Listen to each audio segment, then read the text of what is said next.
SC/ST மக்களுக்கு எதிராக பேசுவது, அவங்க நாகரிகமற்றவர்கள் அப்படின்னு சொல்வது, இதுக்கு கருத்து சுதந்திரம் வேணும்னு கேக்குறீங்களா? நான் அப்படி சொல்றதாக நான் நினைக்கிறேன். நீங்க அப்படி சொல்லல. இல்ல அது தெரியலங்கிற சார். நீங்க கொடுத்த பேட்டி அவருக்கு இல்லையே சார், அந்த இது இப்போ வந்து அவர் ஞாபகப்படுத்தி அதை பேச முடியாது. மணிப்பூரில் அந்த பெண்ணை வந்து நிர்வாணமாக இழுத்து சென்ற அந்த சம்பவம் ஏதோ தனக்கே நடந்தது போல தமிழ்நாட்டில் உள்ள எழுத்தாளர்கள், குறிப்பாக பெண் எழுத்தாளர்கள் தங்கள் உடம்பை குத்தி கிழித்து விட்டார்கள் அப்படின்னு பொறுக்கித்தனமா எழுதுறாங்க. இது தமிழர்களுக்கே உரிய பொறுக்கித்தனம் அப்படின்னு நீங்க அந்த வீடியோல சொல்லியிருக்கீங்க. அந்த கருத்தில் நீங்கள் உடன்படுகிறீர்களா? நான் அந்த மாதிரி சொல்லவில்லை. இல்ல ரெஃப்ரெஷ் பண்ணிட்டு தான் சார். இல்ல நடக்கல நான் சொல்ல மாட்டேன், நடந்திருக்கும். உடனே இவங்க வந்து பதிலுக்கு அவர்களை திரும்ப போன் சொல்வது, உடனே தமிழகத்தில் இருக்கக்கூடிய கவிஞர்கள் கவிதை எழுது, அதுவும் முக்கியமாக பெண் கவிஞர்கள் வந்து தங்களாகவே வரித்துக் கொண்டு எங்கள் உடம்பை குத்தி கிழிப்பீர்கள், எங்கள் ஆடையை களைவீர்கள், எங்களை கொள்வீர்கள், அது இந்த இலங்கையிலிருந்து வந்த கவிதையுடைய பல்வேறு வருஷனை மாத்தி போடுறது. ஆர்மி என்று பார்ப்போம். இன்னைக்கு 100 பேர் அடிச்சுக்கிட்டு சாகும் போது ஏன் ஆர்மியை திரும்ப பெற்றீர்கள்? என்ன அராஜகமான ஒரு வாதத்தை வந்து முக்கியமாக தமிழர்களை போல இந்த விஷயத்தை புரிஞ்சுக்காம பொறுக்கித்தனம் பண்றது யாருமே கிடையாது. நீங்க எல்லாரும் பாத்தீங்க, அதுல அப்படி சொல்லல, தமிழர்களின் அப்படின்னு சொல்லவே இல்லைன்னா அப்படி சொல்லவே இல்லை. அது என்னுடைய கருத்தே கிடையாது. அந்த குறுக்கு விசாரணை பண்றீங்களா? இல்ல நீங்க நீங்க குறுக்கு விசாரணை பண்றீங்களான்னு கேட்க வேண்டாம். அங்க அந்த இடஒதுக்கீடு பிரச்சனை குறித்து நீங்க பேசுறப்ப சொல்றீங்க, தமிழ்நாட்டுல எல்லாரையும் பிசின்னு போட்டாங்க, அடுத்து எம்பிசின்னு போட்டாங்க, அடுத்து MMMBCன்னு வந்து கேட்பாங்க. இது மாதிரி ஒரு கோமாளித்தனம் இருக்குதா அப்படின்னு பிசி எம்பிசி மக்களுடைய இடஒதுக்கீடு குறித்து நீங்க ஒரு கருத்தை கோமாளித்தனம், இது கோமாளித்தனமா? திருப்பி இதுவும் தவறான புரிதல் தான். இல்லப்பா வேண்டாம், அது இல்ல முக்கியம். தவறாக புரிந்து கொள்ளப்பட்டது. நான் சொல்ல வந்தது வந்து திரும்ப ஒரே கேள்வியை நீங்க ரிப்பீட் பண்ணிட்டு இருக்கீங்க. அது குறுக்கு விசாரணை மாதிரி இருக்குது, நீதிமன்ற விசாரணை அல்ல. ஒரு தவறான ஒரு வழக்கு போட்டா அந்த நீதிமன்றத்தை அணுகிதானே அது வந்து நீக்குவரவு செய்யப்பட வேண்டும். கேள்வி இல்லைங்க இல்லப்பா இல்ல ப்ளீஸ். அதுல முரண்பாடே இல்ல. அவர் சொன்ன துணி வேற. என்னுடைய பெயர் பத்ரி சேஷாத்ரி. எனக்கு பக்கத்தில் இருக்கிறவர் என்னுடைய வழக்கறிஞர் திரு சந்திரசேகரன் அவர்கள். நான் வந்து ஒரு ப்ரிப்பேர்டு நோட் ஒன்று வச்சுருக்கேன், அதை நான் வாசிச்சிடுறேன், தமிழில் தான். அதற்கு பிறகு நீங்கள் என்ன கேள்விகள் கேட்குறீங்களோ அதுக்கு நான் பதில் சொல்ல முடியும்.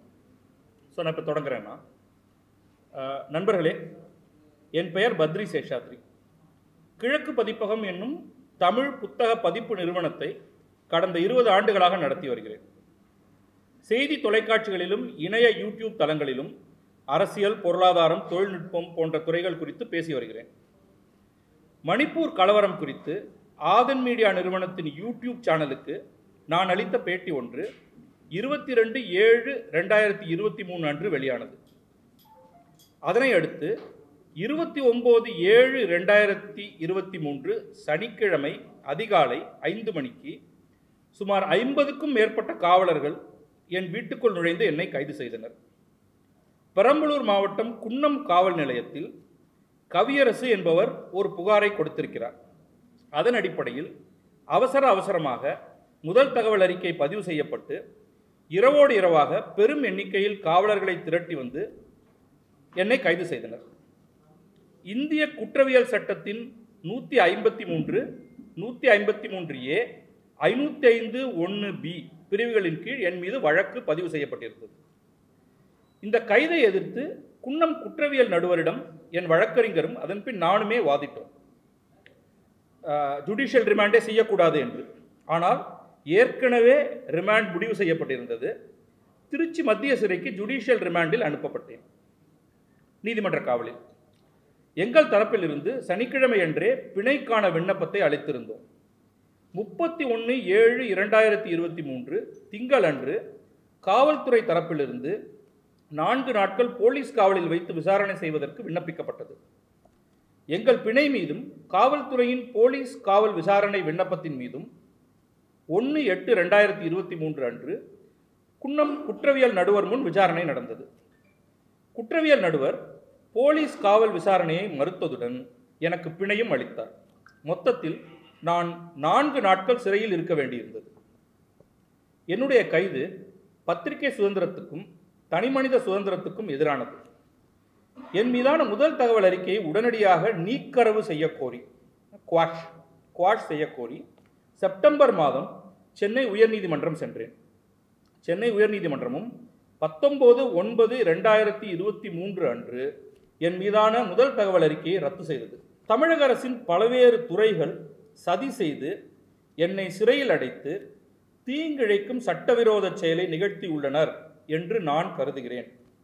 இதனை செயல்படுத்த அவர்கள் சட்டத்தை பல இடங்களில் மீறியுள்ளனர். எனக்கு நடந்தது போலவே தினம் தினம் யாராவது ஒருவர் தமிழகத்தின் ஏதோ ஓர் ஊரில் கைது செய்யப்படுகிறார். இந்த கைதுகள் உச்ச நீதிமன்ற வழிகாட்டுதலுக்கு மாறாக, ஏன் தமிழக அரசின் அரசாணைக்கு மாறாகவே நிகழ்கின்றன. எனக்கு இழைக்கப்பட்ட அநீதியை எதிர்த்து தமிழக அரசுக்கும் தமிழக காவல்துறைக்கும் எதிராக வழக்கு தொடுக்க உள்ளேன். முதற்கட்டமாக தமிழக அரசின் உள்துறை செயலர், தமிழக காவல்துறை டிஜிபி, பெரம்பலூர் எஸ்பி, குன்னம் காவல் நிலைய ஆய்வாளர் ஆகியோருக்கு நோட்டீஸ் அனுப்பியுள்ளேன். இன்று காலை நோட்டீஸ் அனுப்பிவிட்டேன். இதை மின்னஞ்சலிலும் முதல் சொல்லப்பட்ட இருவருக்கும் அனுப்பிவிட்டேன். அவர்கள் தரும் பதிலை அடுத்து என்னுடைய அடுத்த கட்ட நீதிமன்ற செயல்பாடுகள் இருக்கும். இந்த செயல்பாடுகள் எனக்காக மட்டுமல்ல, தமிழக அரசின் கீழ் நடைபெறும் சட்டத்துக்கு புறம்பான கைதுகள் அனைத்தையும் தடுக்கும் வண்ணமும் பாதிக்கப்பட்ட அனைவருக்கும் நீதி கிடைக்கும் வண்ணமும் என்னுடைய செயல்பாடு சட்டத்துக்கு உட்பட்ட செயல்பாடுகள் இருக்கும். எங்களது கோரிக்கை, இன்றைக்கு நான் அனுப்பியிருக்கிற நோட்டீஸில் எங்களது கோரிக்கைகளாக இறுதியாக நான் கூறியிருப்பது இவையே. என்னுடைய கைது குறித்து காவல்துறை மற்றும் உள்துறையில் துறை சார்ந்த விசாரணை ஒன்று நடந்ததாக கேள்விப்படுகிறேன். அந்த விசாரணை அறிக்கையை எனக்கு தர வேண்டும். இது ஒன்று, என்னுடைய கோரிக்கை ஒன்று. 2, என் தனிமனித உரிமை, சுதந்திரம், கண்ணியம், மதிப்பு ஆகியவற்றுக்கு ஊறு ஏற்படுத்தியதாலும் என் வருமானத்துக்கு பாதிப்பு ஏற்படுத்தியதாலும் தமிழக அரசு எனக்கு 1 கோடி ரூபாய் நஷ்ட ஈடு தர வேண்டும். இது 2வது கோரிக்கை. 3வது, என்னை சட்டத்துக்கு புறம்பான வகையில் கைது செய்த இந்த சதிச்செயலில் ஈடுபட்ட அரசு அலுவலர்கள் மற்றும் காவலர்கள் மீது தமிழக அரசு இந்திய குற்றவியல் சட்டம், இந்திய தண்டனை சட்டம் ஆகியவற்றின் அடிப்படையில் நடவடிக்கை எடுக்க வேண்டும். இந்த கைதுகள் தொடர்பாக உச்சநீதிமன்றம் பல வழிகாட்டு நெறிமுறைகளை பல்வேறு தீர்ப்புகளில் கொடுத்திருக்கிறது. அந்த தீர்ப்புகள், அதில் அர்னேஷ்குமார் என்று மிகவும் புகழ்பெற்ற தீர்ப்பு இருக்கிறது. அதிலிருந்து தொடங்கி 31/7/2023 அன்று உச்சநீதிமன்றம் கொடுத்த அஸ்ஃபாக் ஆலம் எதிர் ஜார்க்கண்ட் அரசு, இந்த வழக்குகள் அனைத்திலும் உச்சநீதிமன்றம் அளித்த தீர்ப்புகளில் சொல்லப்பட்டுள்ள கைது தொடர்பான வழிகாட்டுதல்கள் தமிழகத்தில் நடைபெறுவதே இல்லை. அவற்றை தமிழகத்தில் முழுமையாக நடைமுறைப்படுத்த வேண்டும். இந்த 4 தான் என்னுடைய கோரிக்கைகள். இது குறித்து உங்களுடைய எந்த கேள்விகள் இருந்தாலும் கேட்கலாம். சட்டத்துக்கான கேள்விகளை விளக்குவதற்காக என்னுடைய வழக்கறிஞர் இருக்கிறார். முடிந்தவரை எதெல்லாம் பதில் சொல்ல முடியுமோ நாங்கள் இருவருமே அந்த கேள்விகளுக்கான பதிலை சொல்ல தயாராக இருக்கிறோம். நன்றி. சார், மணிப்பூர்ல அந்த மலைப்பகுதிகளில் வாழ்கின்ற முக்கிய மக்கள், அவங்க குறித்து நீங்க அந்த ஆதன் பேட்டியில அவங்க நாகரிகமற்றவர்கள், சமவெளியில் இருப்பவர்கள் போல அல்ல, அவங்க காட்டு மிராட்டிங்க அப்படின்னு சொல்றீங்க. இது வந்து ஒரு SC/ST வன்கொடுமை தடுப்பு சட்டத்தின் கீழ் வராதா, இல்ல இது கருத்து சுதந்திரம் தானா? இதற்கு தான் சுதந்திரம் கேட்கிறீர்களா? என் மீது என்னென்ன வழக்குகள் தொடுக்கப்பட்டிருக்கிறதோ 153, 153A, 505(1)B அந்த வழக்குகளே ஆதாரமற்றவை அப்படிங்கிறது தான் எங்களுடைய தரப்பு. அதை நாங்கள் 2 நீதிமன்றத்தில் அதை எப்படி ஆதாரமற்றதுங்கிறத காண்பித்து அந்த FIR-ஐ குவாஷ் பண்ணியாச்சு. இதற்கு மேற்கொண்டு நான் சொன்னது முழு பேட்டி இன்னும் இருக்குது, அதை யாரும் நீக்கலை. அதை நீங்கள் சொன்னதை நான் கரெக்டாக அதுதான் சொன்னேனா இல்லையாங்கிறத இப்பொழுது நம்ம விவாதிக்கவே முடியாது. ஏன்னா என்னுடைய ஞாபகத்தில் அது கிடையாது. ஆக அதன் மீது இருக்கலாம், நம்ம அதை தனியாக உட்கார்ந்து வேணால் பார்க்கலாம். அது குற்றத்துக்கு உட்பட்டது என்றால் அதன் மீது யார் வழக்கு பதிவு செய்கிறார்களோ செய்யட்டும், எனக்கு அது தெரியாது. என்னை பொறுத்தவரை நான் சொன்ன எதிலுமே எந்த விதமான வழக்குகளுக்கான ஆதாரமே கிடையாது என்பதுதான். அதைத்தான் நாங்கள் நான் போலீஸ் தரப்புல இருந்து வரல, அவங்க போட்ட பிரிவு சரின்னு நியாயப்படுத்துறது வரல. நீங்க அந்த பேட்டியில் குறிப்பிட்ட விஷயங்கள் SC/ST மக்களுக்கு எதிராக பேசுவது, அவங்க நாகரிகமற்றவர்கள் அப்படின்னு சொல்வது, இதுக்கு கருத்து சுதந்திரம் வேணும்னு கேட்குறீங்களா? நான் அப்படி சொல்றதாக நான் நினைக்கிறேன். நீங்க அப்படி சொல்லல. இல்ல அது தெரியலங்கிற சார். நீங்க கொடுத்த பேட்டியே அவருக்கு இல்லையே சார், அந்த இது இப்போ வந்து அவர் ஞாபகப்படுத்தி அதை பேச முடியாது. நீங்க கேட்குறவங்க அந்த போட்டி வெளியில இருக்கு. இல்லை இருக்கு சார், நான் ஒரு நிமிஷம் பல கேள்வி யாரோ ஒன் அட் டைம் கேளுங்க. அப்போது இருக்கிற இந்த செய்தியாளர் சந்திப்பில் அவர் வந்து மலேசியஸ் ப்ராசிக்யூஷன் சம்பந்தமாகவும் தமிழக அரசுக்கு எதிராக அவருக்கு தவறாக ஒரு தீங்கியல் நோக்குடன் போட்டப்பட்ட வழக்கை ரத்து செய்த பிறகு அவர் தனக்கு ஏற்பட்ட மனித உரிமை மீறல்களை சம்பந்தமாக தான் இப்போது வருகிறார். இந்த செய்தியாளர் சந்திப்பில் அந்த பேட்டியை பற்றியான விரிவு தனியாக வைத்துக்கலாம் என்று அவர் சொல்லியிருந்தார். ஏற்கனவே அவர் அதான் சொன்னார். அதனால தான் நான் இன்டரப்ட் பண்ணுறேன். இப்போ இந்த செய்தியாளர் சந்திப்பில் நீங்கள் இந்த அவர் கொடுத்த ஒரு நோட்டீஸ் அடிப்படையில் தான் இப்போ அந்த செய்தியாளர் சந்திப்பு நடக்கிறது. அதை பற்றி மட்டும் கேளுங்கள். வேறு அந்த பேட்டியை பற்றி உங்களுடைய கேள்வி வேண்டும் என்றால் தனியாக வைத்துக் கொள்ளுங்கள். நிச்சயமா நீங்க வந்து அந்த குறிப்பிட்ட பகுதியை போட்டு காண்பித்து என்னோட உட்கார்ந்து பேசலாம். அதுல வந்து எனக்கு மாற்று கருத்தே கிடையாது. நான் வந்து பல விஷயங்களை பத்தி தொடர்ந்து பத்திரிகைகளோட தொடர்ந்து பேசிட்டே இருக்கிறவன் தான். அதனால அது வந்து பிறிதொரு இப்போ இன்றைக்கு வந்து நான் சரியாக என்ன சொன்னேன் எல்லா டிரான்ஸ்கிரிப்டை வச்சுட்டு நம்ம பேசலாம். பட் என்னை பொறுத்தவரை நான் அந்த பேட்டியில் சொன்ன எதுவுமே எந்த விதத்திலும் எந்த விதமான குற்றவியல் நடவடிக்கைகளை எடுக்கிறதுக்கு அதில் முகாந்திரம் இல்லை என்பதுதான் என்னுடைய கருத்து. அதை உயர்நீதிமன்றமும் அதை ஆமோதித்துள்ளது. அதை இவரது கோரிக்கையை ஏற்று அந்த முதல் தகவல் அறிக்கையும் ரத்து செய்யப்பட்டுள்ளது. சார், ரெண்டு விஷயம் நீங்க சொன்னதுல இருந்து சொல்லுங்க. ஃபர்ஸ்ட் இந்த பிரிவுகள் இதுக்குள்ள மட்டும் கேளுங்கன்றீங்க. அப்புறம் அவர் என்ன சொல்றாரு, பேட்டியிலேயே எந்த பிரச்சனையும் இல்லைன்றாரு. அப்ப பேட்டியில இருந்து கேள்வி கேட்கிறோம். அடுத்த கேள்வி இல்ல பேட்டியில இருங்க சார் சரி கேள்வி முடிக்க நான் அப்புறம் பதில் சொல்றேன். பிரஸ் மீட் அழைப்பே இந்த பிரிவுகள் இதுக்கு உட்பட்டு தான் பேசணும்னா நாங்க வந்துருக்க மாட்டோம். இல்ல நீங்க கேளுங்க. மணிப்பூரில் அந்த பெண்ணை வந்து நிர்வாணமாக இழுத்து சென்ற அந்த சம்பவம் ஏதோ தனக்கே நடந்தது போல தமிழ்நாட்டில் உள்ள எழுத்தாளர்கள், குறிப்பாக பெண் எழுத்தாளர்கள் தங்கள் உடம்பை குத்தி கிழித்து விட்டார்கள் அப்படின்னு பொறுக்கித்தனமா எழுதுறாங்க. இது தமிழர்களுக்கே உரிய பொறுக்கித்தனம் அப்படின்னு நீங்க அந்த வீடியோல சொல்லியிருக்கீங்க. அந்த கருத்தில் நீங்கள் உடன்படுகிறீர்களா? நான் அந்த மாதிரி சொல்லவில்லை சார். இப்பயே நான் அந்த வீடியோ போட்டு காட்டுறேன் சார். இல்ல ரெஃப்ரெஷ் பண்ணிட்டு தான் சார். இல்ல நம்ம வந்து அத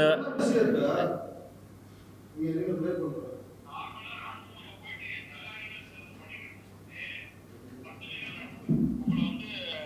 அந்த பழங்குடியினர் பகுதியிலிருந்து வந்து ஏதாவது ஒரு அட்டாக் பண்ணிடுறாங்க, இவங்க போய் அடிப்பாங்க. பெண்கள் மீது எந்த தாக்குதலும் பாலியல் தாக்குதலே நடக்கலைன்னு நான் சொல்ல மாட்டேன், நடந்திருக்கும். உடனே இவங்க வந்து பதிலுக்கு அவர்களை திரும்ப போன்னு சொல்றது. உடனே தமிழகத்தில் இருக்கக்கூடிய கவிஞர்கள் கவிதை எழுது. அதுவும் முக்கியமாக பெண் கவிஞர்கள் வந்து தங்களாகவே வரைத்துக் கொண்டு எங்கள் உடம்பை குட்டி கிழிப்பீர்கள், எங்கள் ஆடையை களைவீர்கள், கொள்வீர்கள். அது இந்த இலங்கையிலிருந்து வந்த கவிதையுடைய பல்வேறு வருஷனை மாற்றி போடுறது. ஆர்மி என்று பார்ப்போம். இன்னைக்கு 100 பேர் அடிச்சுக்கிட்டு சாகும் போது ஏன் ஆர்மியை திரும்ப பெற்றீர்கள்? என்ன அராஜகமான ஒரு வாதத்தை வந்து முக்கியமாக தமிழர்களை போல இந்த விஷயத்தை புரிஞ்சுக்காம பொறுக்கித்தனம் பண்றது யாருமே கிடையாது. கேட்டுட்டேன். ஆனால் நீங்க சொல்லக்கூடிய கருத்துல நான் அதை சொல்லலை. என்னுடைய கருத்து வந்து இல்லை அதாவது நம்ம வந்து ஒரு சில வார்த்தைகளை சொல்கிறோம்.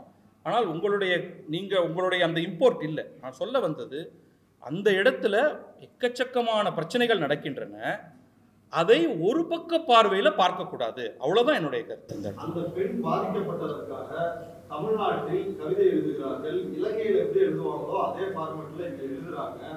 தமிழர்கள் நம்ம தமிழர்கள் மாதிரி பொறுக்கித்தனம் இல்லை நான் அந்த இடத்துல அப்படி சொல்லவே இல்லை. அந்த வார்த்தை அது எதுவும் இல்லை. இல்லை நீங்க சொல்ற மாதிரியான இம்போர்ட்ல அதை நான் சொல்லவே இல்லை. நீங்க புரிதல் உங்களுடைய புரிதல் இல்லை நீங்க சொன்னது அதுல இருக்கு. ஆனால் நீங்க சொல்லக்கூடிய அந்த பார்வையில இல்ல. நீங்க சொன்ன தொனியில அதுல இல்ல. அது தொனி அது கிடையாது. அதாவது எந்த பார்வையில சொல்லணுங்கிறத பத்தி இப்போ வந்து விவாதம் அதாவது அது வந்து ஒரு தவறான பார்வை அப்படிங்கிற கருத்துல நான் சொன்னேன். அதாவது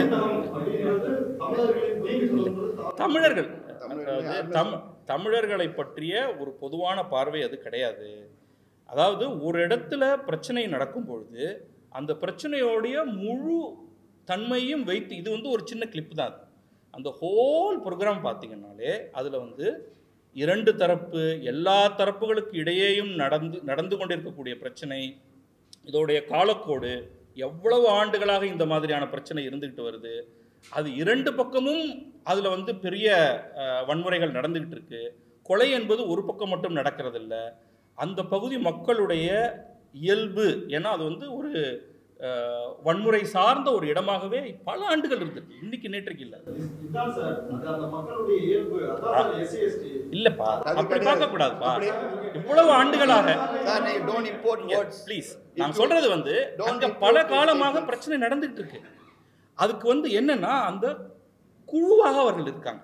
இப்ப நம்ம தமிழகத்தை எடுத்துட்டீங்கன்னா நம்ம வந்து நம்ம ஒரு வேற மாதிரியாக நம்ம ஒரு அமைப்புல இருக்கோம்.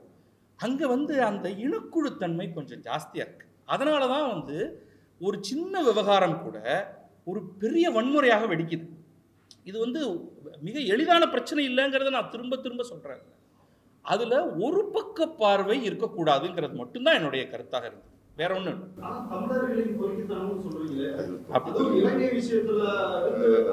இல்ல இல்ல இல்ல. அது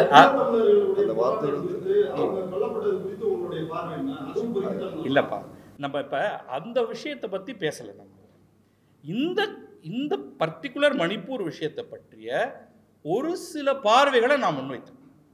அந்த பார்வைகள்ல என்னை பொறுத்தவரை எந்த சட்ட வழிமுறைக்கும் இடம் கிடையாது அப்படிங்கிறது தான் என்னுடைய கருத்து. தமிழர்களை அப்படி சொல்லவே இல்லை. தமிழர்களை எந்த விதத்திலும் மரியாதை குறைவாக பேச நான் முற்படவே இல்லை அப்படிங்கறத சொல்றேன்.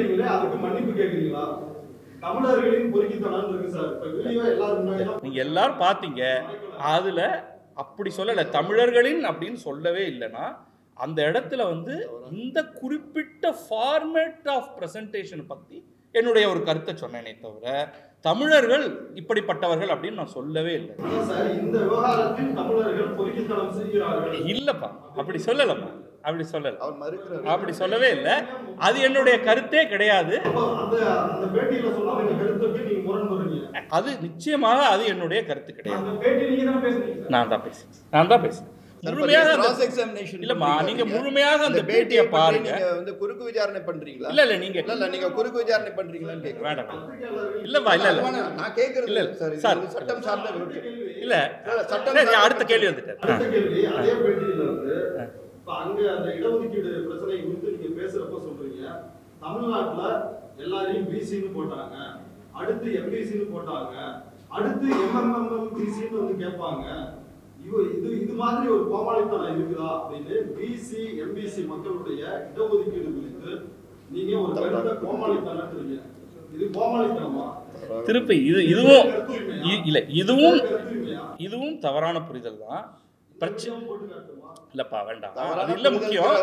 நான் சொல்லும் போது சார் நீங்க இல்ல இல்ல இல்ல இல்ல மாறி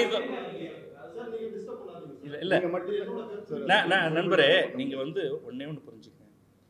இந்த பிரச்சனையோடைய ஒரு ஸ்டார்டிங் பாயிண்ட் எங்க ஆரம்பிச்சது அப்படிங்கிறத நான் அதுல சொல்றேன். ஒரு உயர்நீதிமன்றம் ஒரு குறிப்பிட்ட குழுவை எஸ்டிக்குள்ள கொண்டு வராங்க. அதன் காரணமாக அதற்கு எதிராக ஒரு பெரிய பிரச்சனை வெடிக்குது இல்லையா? அதானே அது அந்த இடத்தோடைய ஆரிஜின். நமக்குள்ள போகணும்னா, அதுக்குள்ள போகணும்னா, அப்ப இதை நான் என்ன சொல்றேன்னா, சில விஷயங்களை அட்மினிஸ்ட்ரேட்டிவாக அணுகுவது என்பது ஒன்று, ஒரு நீதிமன்ற தீர்ப்பின் மூலம் அணுகுவது வேறொன்று. அதன் காரணமாக இவ்வளவு பெரிய கலவரம் ஏற்பட்டிருக்கிறது அப்படின்னு நான் சொல்றேன். ரைட்? அப்ப என்ன ஆகுதுன்னா, இன்றைக்கு வந்து நாடு முழுக்க இது போன்ற பல பிரச்சனைகள் வந்துட்டு இருக்கு. மகாராஷ்டிராவில் இருக்கு, அதெல்லாம் நான் சொல்றேன். மகாராஷ்டிராவில் தங்களுடைய ஸ்டேட்டஸை மாற்றணும் அப்படின்னு சிலர் கேட்டுட்டு இருக்காங்க. குஜராத்தில் கேட்குறாங்க. பல்வேறு மாநிலங்களில் இதற்கான கோரிக்கைகள் வலுத்துக்கிட்டு இருக்கு. அது எல்லாமே ஏதோ ஒரு விதத்தில் ஒரு பிரச்சனை ஏற்படுத்துது. அதைத்தான் நான் வந்து குறிப்பிட்டு சொன்னேனே தவிர என்னுடைய நோக்கம் வந்து ரிசர்வேஷனுக்கு எதிரானதாகலாம் இல்லை. ஆனால் அதை செய்யும் பொழுது சரியாக செய்யலைன்னா வட இந்தியா முழுக்க இந்த இடஒதுக்கீட்டில் சில மாற்றங்களை ஏற்படுத்தும் பொழுது பெரும் கலவரம் வெடிக்கும். இது வந்து சமவெளி மாநிலங்களில் இருக்கக்கூடியது வேறாகவும் ஒரு ஹில் ஸ்டேட்டில் வரும்பொழுது அதோடைய பிரச்சனையோடைய பூதாகாரத்தன்மை மேலும் அதிகமாகிடும். இவ்வளோதான் விஷயம்.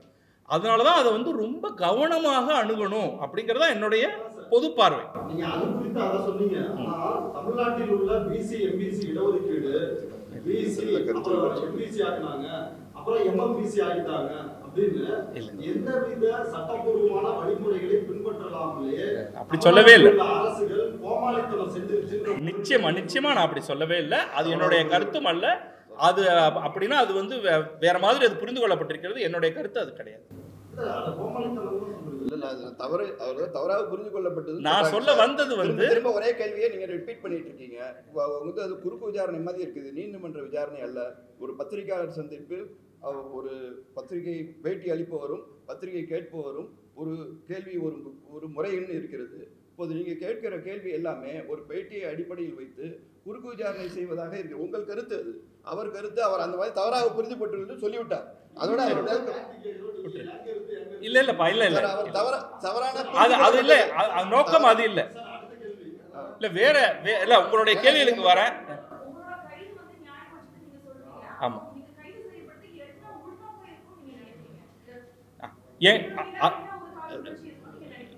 எனக்கு அது தெரியாது, என்ன உள்நோக்கம் இருக்குன்னு தெரியாது. ஆனால் நாங்கள் எங்களுடைய கோரிக்கை என்ன வைக்கிறோம்னா, ஒரு உள் விசாரணை நடந்திருக்கிறதாக கேள்விப்படுகிறோம். அந்த விசாரணை அறிக்கை எங்களுக்கு கொடுங்கன்னு கேட்குறோம். என்னுடைய கைது சம்பந்தமாக உள்ள அது யார் அதை தொடங்கியது, யார் அதை செய்தது, இது வந்து நன்றாக உங்களால் வந்து யூகிக்க முடியும். இது வெறும் குன்னத்தில் ஆரம்பித்து குன்னத்தில் முடிந்த ஒரு விஷயம் அல்ல. அதற்கு மேற்பட்டு பெரும் எண்ணிக்கையில் காவலர்கள் வந்து அதிகாலையில் வராங்க. குன்னத்திலேயே அவ்வளவு காவலர்கள் கிடையாது, பல்வேறு இடங்களிலிருந்து திரட்டப்பட்டு வந்திருக்கிறார்கள். அப்படிங்கும்பொழுது அதில் பலருடைய பங்கெடுப்பு இருக்குது அரசு துறையில்.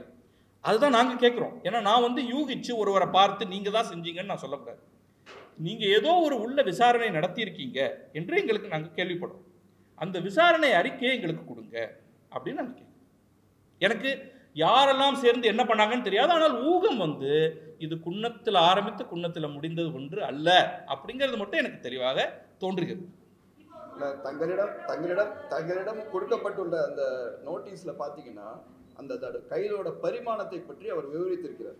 எந்த வகையில் அந்த கைது நடந்தது என்று. அது அசாதாரண முறையில் நடந்தது என்பதால் தான் அதில் உள்நோக்கம் இருக்கு என்பதை இவர் கருதுகிறார். அந்த உங்க கேள்விக்கான பதில் அந்த அறிவிப்பிலேயே இருக்கு. உங்க எல்லாருக்குமே நான் இன்றைக்கு அனுப்பிச்ச நோட்டீஸோடைய பிரதியை கொடுக்க போறேன். நான் இப்ப அதுல அந்த டீட்டெயில் எல்லாமே இருக்கு.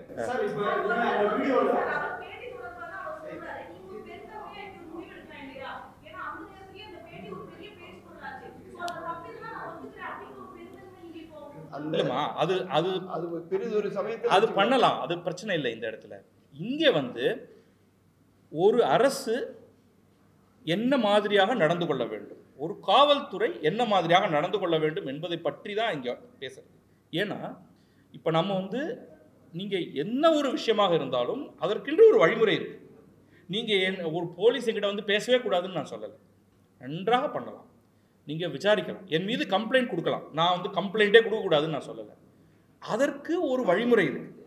அந்த வழிமுறைகளை உச்சநீதிமன்றம் தொடர்ந்து சொல்லிகிட்டு இருக்கு. இப்போ நீங்கள் பார்த்தீங்கன்னா இந்த வழக்கு இந்த டீட்டெயில் நான் சொல்லும்போது சொன்னேன், கீழமை நீதிமன்றத்துக்கு முன்னாடி போச்சு. கீழமை நீதிமன்றம் இதில் வந்து பிணை உடனே கொடுத்துட்டாங்க. இதில் மேற்கொண்டு ஒரு இன்வெஸ்டிகேட் பண்ணுறதுக்கே ஒன்றும் இல்லை, அதனால் போலீஸ் கஸ்டடியெல்லாம் கொடுக்க முடியாது என்று கீழமை நீதிமன்றம் சொன்னது. அதுக்கு அடுத்து நாங்கள் உடனே பிணை கொடுத்த உடனே உயர் நீதிமன்றத்துக்கு முன்னாடி வந்து இந்த எஃப்ஐஆரே அடிப்படையற்றது அப்படின்னு நாங்கள் சொன்னோம். அதை உயர்நீதிமன்றம் ஏற்றுக்கொண்டு குவாஷ் பண்ணிச்சு. இந்த 2 பாயிண்ட் தான். இப்போ நியாயமான முறையில் என்ன நடந்திருக்கணும், இந்த எஃப்ஐஆர் போடக்கூடாதுன்னு நான் சொல்ல முடியாது. நம்ம எல்லாரும் வந்து பத்திரிகை துறையில் இருக்கோம். நம்ம ஒவ்வொருத்தருக்கும் ஒரு கருத்து இருக்குது, நமக்கு பல சாய்மானங்கள் இருக்குது. நான் அதெல்லாம் கேள்வியே கேட்க போகிறதில்ல. இப்போ என்னுடைய கருத்து பல கருத்து நீங்கள் ஏற்றுக்கவே மாட்டீங்க, உங்களுடைய சில கருத்துக்களையும் நான் ஏற்றுக்கொள்ள மாட்டேன். ஆனால் நம்ம அனைவரும் இருக்கக்கூடிய இந்த துறையில் நம்முடைய கருத்தை வெளிப்படையாக தெரிவிக்கிறோம். அதை வெளிப்படையாக தெரிவிப்பதற்கே நமக்கு வாய்ப்பு விட்டு போடக்கூடாது. ஒன்று. ரெண்டாவது, அந்த கருத்தை தெரிவிக்கும் பொழுது அது உண்மையிலேயே யாரையாவது பாதித்திருந்தால் அதற்கென்று ஒரு வழிமுறை இருக்குது. கம்ப்ளைண்ட் கொடுக்கலாம், எஃப்ஐஆர் போடலாம். ஆனால் அதற்கும் கைது செய்வதற்கும் இடையில் ஏகப்பட்ட நடைமுறைகள் இருக்கின்றன. அந்த நடைமுறைகள் எவையுமே பின்பற்றப்படவில்லை என்பதுதான் எங்களுடைய வழக்குடைய அடிப்படையே. சார், அந்த பேட்டியில வந்து நீங்க சொன்னீங்க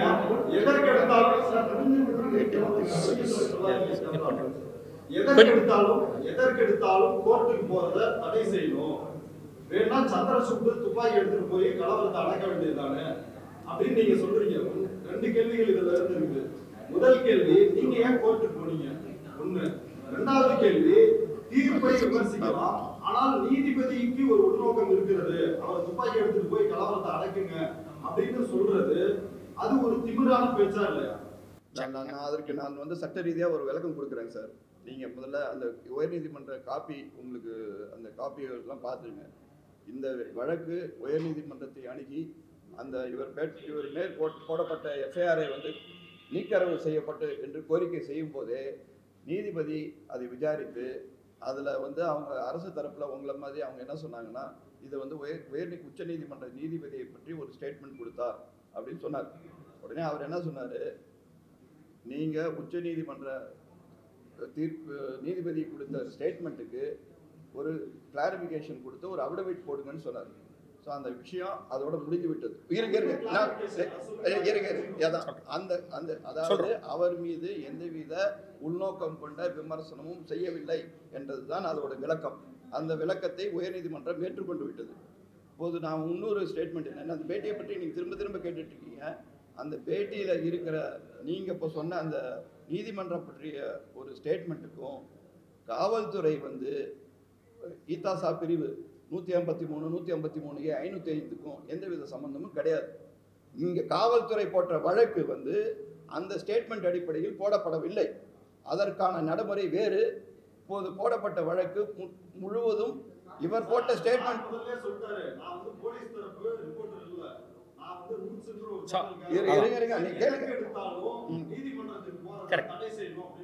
அதாவது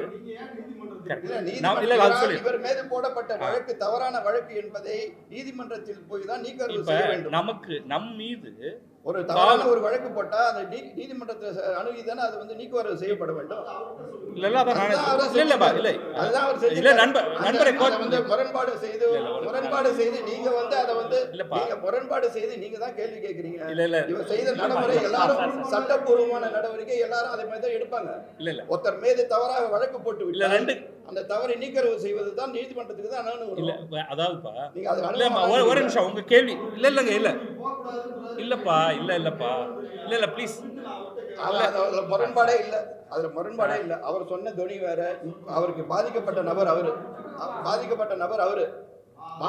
நபருக்காக அவர் நீதிமன்றம் சென்று இருக்கிறார். ஒரு நிமிஷம், இல்ல நான் இந்த ஒரு பாயிண்ட் மட்டும் சொல்லிடுறேன்.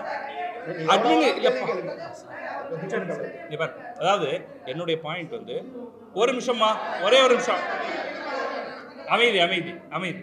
இல்லப்பா இல்ல நீங்க தனியாக கேளுங்க சார்.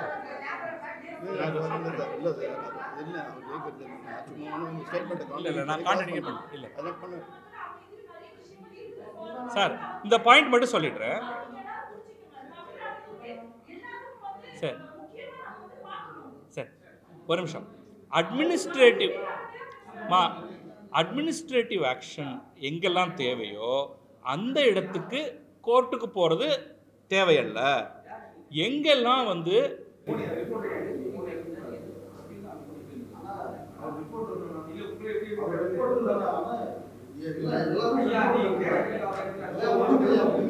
இல்லையா, அட்மினிஸ்ட்ரேட்டிவ் ஆக்ஷன் பொறுத்த வரைக்கும் நீதிமன்றம் போவதனால நீதிமன்றத்தில் வழக்குகள் குவிகின்றன. ஆனால் ஒரு கைதுக்கு நீங்கள் நீதிமன்றத்துக்கு தான் போயாகணும். எதுக்கெடுத்தாலும் நீதிமன்றத்துக்கு போகிறார்கள். நான் சொல்ல வந்தது, நீதிமன்றத்துக்கென்று போக வேண்டிய இடங்களை தாண்டி சாதாரண விஷயங்களுக்கெல்லாம் நீதிமன்றத்துக்கு போகும்பொழுது நீதிமன்றத்தில் பெரும் தேக்கம் ஏற்பட்டு விடுகிறது. அவ்வளோதான். இந்த இடத்துல இந்த குவாஷ் எஃப்ஐஆர் குவாஷ் இருக்குன்னு வச்சுங்களேன், இது நீதிமன்றத்தில் மட்டும்தான் செய்ய முடியும். அப்படித்தான் சட்டம் சொல்லுது. ஆனால் அட்மினிஸ்ட்ரேட்டிவ் ஆக்டிவிட்டி இருக்கு இல்லையா, அதற்கு நீங்கள் அரசையும் சட்டமன்றத்தையும் தான் அணுகணும். அதையும் நீதிமன்றத்திடம் போகும்பொழுது தான் பிரச்சனைகள் ஏற்படுகின்றனங்கிறது தான் என்னுடைய இல்ல. எதற்கெடுத்தாலும் அப்படிங்கிறதுல நீதிமன்றம் சார்ந்த விஷயங்கள், நீதிமன்றம் சார்ந்த விஷயங்களுக்கு நீதிமன்றத்துக்கு உத்தரப்பிரதேசத்துல சித்திக் காப்பான் அப்படின்ற பத்திரிகையாளர் 2 ஆண்டுகள் சிறை வைக்கப்பட்டார். அவர் மீது பிஎம்எல்ஏ ஆக்ட் வந்து போடப்பட்டது. 5000 கருத்து சுதந்திரம் குறித்து பேசுகின்ற நீங்கள் சித்திக் காப்பான் சிறை வைக்கப்பட்டு எழுதாத கட்டுரைக்காக சிறை வைக்கப்பட்டார். யோகி அரசு செஞ்சது, அது பற்றி உங்களோட கருத்து? அதாவதுங்க, நான் வந்து தமிழ்நாட்டில் வசிக்கிறேன். தமிழ்நாட்டில் ஏற்படும் பாதிப்புகள் பிரச்சனைகள் குறித்து தான் நான் வந்து உண்மையிலேயே ஒரு ஆக்ஷனுக்கு போக முடியும். அதுவும் என்னை பாதிக்கும் போது, ஆக்சுவலாக வேற 2 பேரை பாதிக்கும் பொழுது நம்ம கருத்து சொல்லலாமே தவிர நம்ம கோர்ட்டு கூட போக முடியாது. தமிழ்நாட்டில் ஆமாம் ஆமாம் ஆமாம் பல வழக்குகள் இருக்கு. ஏன்னா ஒட்டுமொத்தமாக நான் வந்து தொகுத்தே வச்சிருக்கேன், நான் உங்களுக்கு அனுப்ப முடியும். இது வந்து பல பிரிவுகள் நாங்கள் வந்து மொத்தமாக தொகுத்திருக்கேன். இதெல்லாம் வந்து நாங்கள் நீதிமன்றத்தில் கொடுக்க போகிறோம். யார் யார் மீது என்னென்ன காரணத்துக்காக 150 பொதுவாக 153 153A இந்த பிரிவுகளில் வழக்கு தொடுக்கப்பட்டு அதற்கு அடுத்த ப்ராசஸை சரியாக ஃபாலோ பண்ணாமல் அவசரமாக சிறையில் அடைக்கப்பட்டு ஒரு 2-3 நாள் அவங்க அங்கே உள்ளே இருப்பாங்க. அதுக்கு பிறகு அந்த வழக்கு நிற்காது. அதன் பிறகு வெளில வந்துடுறாங்க. அப்போ இங்கே தான் நம்ம வந்து இந்த சிக்கலை பார்க்கிறோம். இங்கே நோக்கம் வந்து ஒருவர் குற்றம் செய்திருக்கிறார், அவருக்கு தண்டனை தர வேண்டும் என்பது அல்ல. அப்படி உண்மையிலேயே தண்டனை தரணும்னா நீங்கள் அந்த குற்றம் ருசுவாகி அவர்களுக்கு உண்மையிலேயே வந்து அது 6 மாதமோ 1 வருடமோ 2 வருடமோ அவர்களுக்கு தண்டனை கொடுத்து விட முடியும். ஆனால் இந்த 153 153A கடந்த 2 ஆண்டுகளில் நீங்கள் பார்த்தீங்கன்னா, அதாவது இப்பொழுது இருக்கக்கூடிய திராவிட முன்னேற்ற கழக அரசு வந்ததற்கு பிறகு போடப்பட்டிருக்கக்கூடிய அனைத்து இந்த வழக்குகள்லையும் யாருக்குமே தண்டனை இதுவரைக்கும் கொடுக்கப்படலை. அப்போ அங்கே நோக்கம் என்னவாக இருக்குன்னா, இவர்களை 4 நாளைக்கு உள்ளே வச்சிடணும்ப்பா. அது 4 நாளா 5 நாளா 10 நாளா 20 நாளா ஏதோ ஒரு கணக்கு. அதுக்கப்புறம் எப்படியும் இந்த கேஸ் நிற்காது. அவர்கள் பிணை வாங்கிடுவாங்க. அதுக்கப்புறமா எஃப்ஐஆரை குவாஷ் பண்ணுவாங்க. சில பேர் அதை கூட கவலைப்படுறதில்ல, அதோட முடிந்து போய்விடும்னு. அது சரியல்ல. அந்த மாதிரி நடந்து கொள்ளக்கூடாது. யாரும் இந்த இதில் வந்து கட்சி சார்ந்தே நான் பேசலை, யாராக இருந்தாலும். அதனால தான் இது வந்து அரசு இன்னைக்கு நாளைக்கு இன்னொரு அரசு வரலாம், அவர்கள் இன்னொருவருக்கு இதை செய்யலாம். அந்த மாதிரி ஒன்று நடந்துவிடக்கூடாது. ஏனெனில் ஒரு சட்டப்பிரிவு எப்படி பயன்படுத்தப்பட வேண்டும், எஃப்ஐஆர் போட்டதற்கு பிறகு என்ன செய்ய வேண்டும், அந்த வழிமுறைகள் நாளைக்கு நீங்கள் ஒன்று நினைத்துங்க. என்னை பற்றி மட்டும் இல்லை, இது நம்ம அடுத்த பல ஆண்டுகளுக்கான ஒன்றாக இதை பார்க்கிறோம்.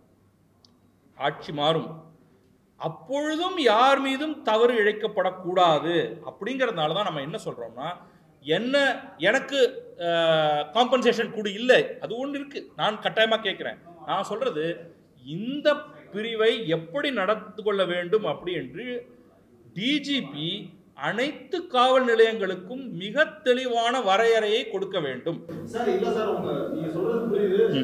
உங்களுடைய பரந்த மனம் ஏன் சித்திக் காப்பானுடைய கருத்து நான் ஒன்றும் பண்ண முடியாது. நான் இருக்கிற இடத்துல இருந்து நான் வந்து குரல் கொடுக்கலாம். நான் நீங்க இந்த கேள்வி வந்து சோஷியல் மீடியாவில் நான் இருக்கிறவன், நீங்களும் என்ன ஒருவேளை சோஷியல் மீடியாவில் ஃபாலோ பண்ணலாம். எந்த அரசு ஆட்சியில் இருந்தாலும் அவர்கள் தவறான முறையில் ஒரு அரஸ்ட்டை செய்யும் பொழுது நான் அதற்கேற்ப குரல் கொடுத்துதான்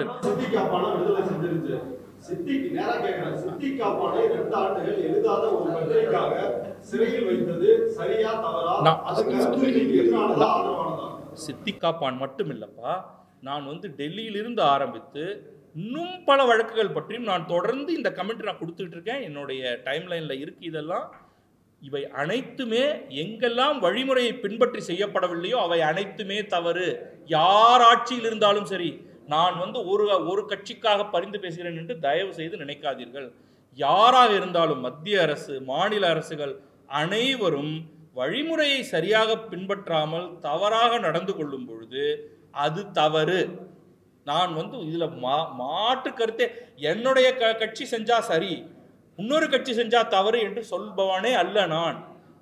கேஸ் பை கேஸ் பேசிஸ்ல எடுத்துக்கிட்டு நிச்சயமாக வழிமுறைக்கு மாறாக நடந்து கொண்டிருக்கக்கூடிய அனைத்து அரசுகளும் அனைத்து காவல்துறையும் செய்வது அனைத்துமே தவறு. அந்த வழிமுறைங்கிறது ரொம்ப முக்கியம். அந்த வழிமுறையை உச்சநீதிமன்றம் மிக தெளிவாக கொடுத்திருக்கிறது, பல முறை கொடுத்திருக்கிறது. நம்ம இப்ப சொல்றது அதுதான். அது நீங்க சொல்ற எந்த வழக்காக இருந்தாலும், இதுல பல வழக்குகள் நமக்கு கண்ணுக்கு வர்றது கிடையாது. நீங்க பார்க்கலாம். நான் சட்டத்தின்படி அனைவரும் நடக்க வேண்டும் என்று விரும்புகிறேன். அவ்வளவுதான். ஒரே ஒரு சட்டம்.